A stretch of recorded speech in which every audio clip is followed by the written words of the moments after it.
guys, welcome back to my channel. Today I'm really excited about this video because we're going to be talking about how to create a personal brand on Instagram.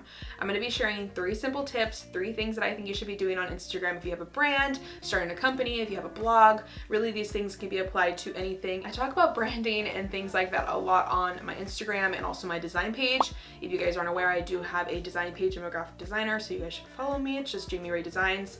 So branding and design is something that I obviously get excited about because it's like my job. So I want to bring that aspect to my channel a little bit more. If you guys enjoy this, we can dive a little bit deeper and do more videos about it.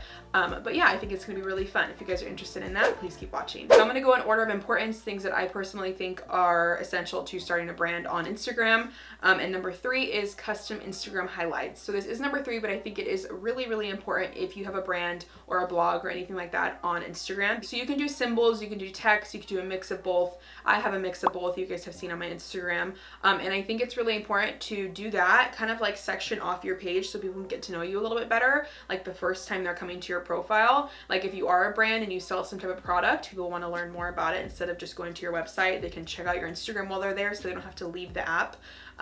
So I think that's really important in that. And also if you're a blogger, I have my stuff sectioned off like in style, beauty, links, stuff like that, so people can come and check everything out and get to know me a little bit better. But I also think it's just a really great look to have on your page to kind of have it even branded a step further with your Instagram highlights, because you can do your custom brand color. You can kind of make your whole page look super cohesive and like you have an aesthetic and a style. So mine is gray. My brand color is gray. I decided to wear gray today because I just wanted to commit even further. And it's like gotten to the point that people just send me things that are gray. Brand recognition and things like that are super important when you're creating a brand. I want someone to see something that's a certain style and be reminded of me. That's the ultimate goal when it comes to starting a company or a blog or anything like that. So gray is my thing. If you don't have a certain brand color, you can kind of just pick your favorite color or something like that. If you have a company, most likely you have a logo and some type of packaging or whatever you're doing. So I would stick to your main brand color, whatever color that may be, and do your highlights as that. So your page looks super cohesive and super cool and super on brand. There's a number of ways that you can get these Instagram highlights. You can do them yourself if you are savvy in that area, or you can purchase them on Etsy. They have a bunch that are super cheap. But if you want to go even further and get them customized, you can go through a designer like me. This isn't me trying to like push my services on you guys, but this is a service that I offer. I do sell Instagram highlights, and you can do your custom brand color. You can do your own titles for your highlights. Like sometimes you don't want just the general ones like a lipstick and a hanger or whatever. If you have like certain little things that you want to do that they don't offer on Etsy or whatever, I can do your brand font. We could do symbols that you want. And again, I didn't make this video to sell that, but just so you guys know, there are ways to go even further with making something on brand, and I think that's important. And that's just one way that I think it's an easy way to start with customizing your page and building a brand on Instagram. Okay, number 2 is cohesive Instagram stories. So I have a whole entire video on my channel about how I edit my Instagram stories, how to do cool, trendy Instagram stories. So I will link that below for you guys. A lot of you probably have found me through that video. It got really popular. So you can check that out if you want to hear more in depth about how to create the cool Instagram stories.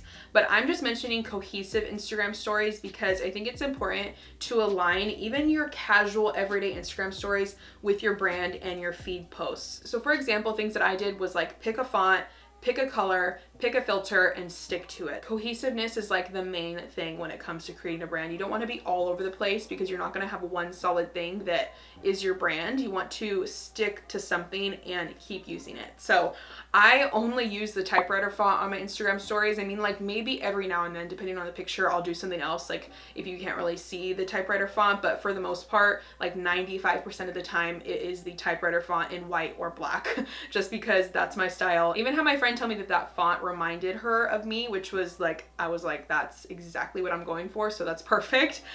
So I only use that font. That's like one easy way you could do it, kind of just stick to one style. You don't have to do the typewriter font. They have like 4 other ones or however many that you could do, just depending on your brand and your vibe.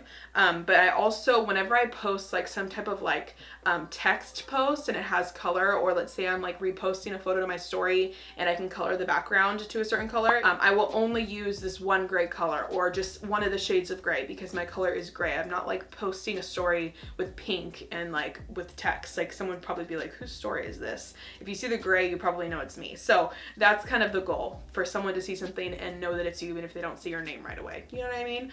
So that's kind of what I do whenever I post stories like that. I do the gray background with white or black text, and that is just like something that I have stuck to, and that's the only way that I post those kinds of stories. So that I've committed to, even if it's just a super casual post like that on my story. I tried to make it my style as much as I can. And same with using a filter. I actually get DMs about this. It's pretty funny because most of the filters that I use like on my Instagram stories, like just like pictures that I snap or if I'm talking, I use the Melbourne filter. It is just one of the filters that's on Instagram. It's not anything crazy. Every now and then I will use like my other filters from my Lightroom app, but for the most part when I'm posting like videos and stuff like that, I will use the Melbourne filter. I believe it's the third one when you swipe, because that one reminds me the most of the filters that I use on my page and the style that I have with my brand, like very like cool tone, like high contrast black and like bright. That's like the vibe that I go for. So I try to use that on most of my posts if I can. Sometimes it gets a little bit too blown out, but for the most part, every single picture or video has that on it on my story. So I try to stay cohesive with those three things in my story to make it look like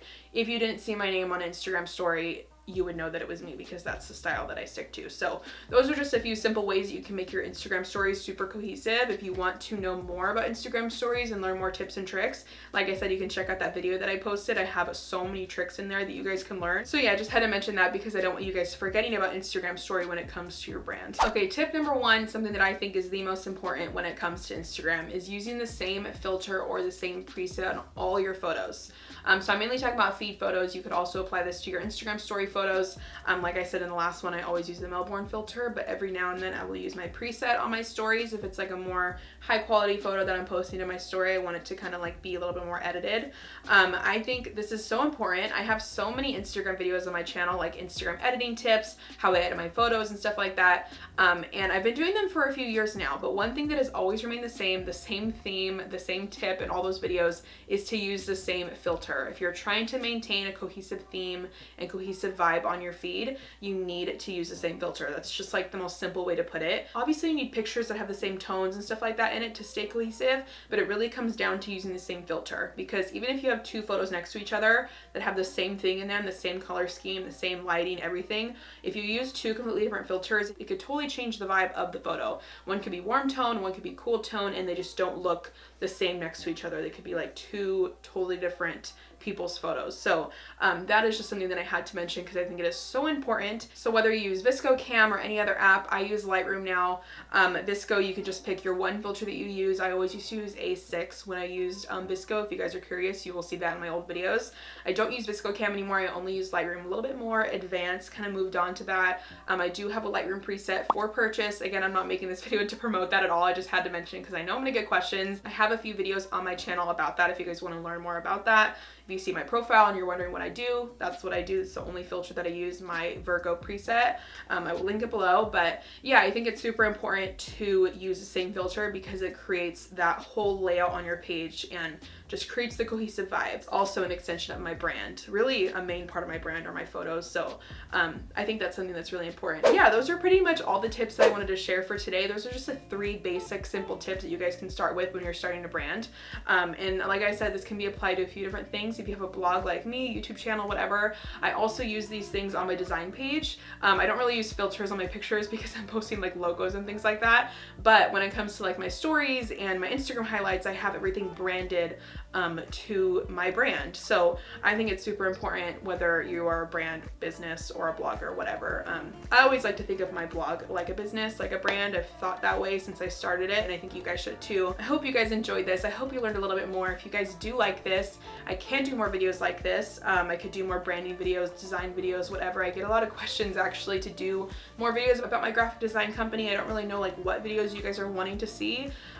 So if you guys have any questions about that, please just leave them below. I will answer, and make sure you guys follow my design page so you can see some of my work, and also just my Instagram, because you guys need to come see the branding that's on point. But yeah, that is pretty much it. I hope you guys enjoyed this, and I hope you learned a little something. I will see you guys next week.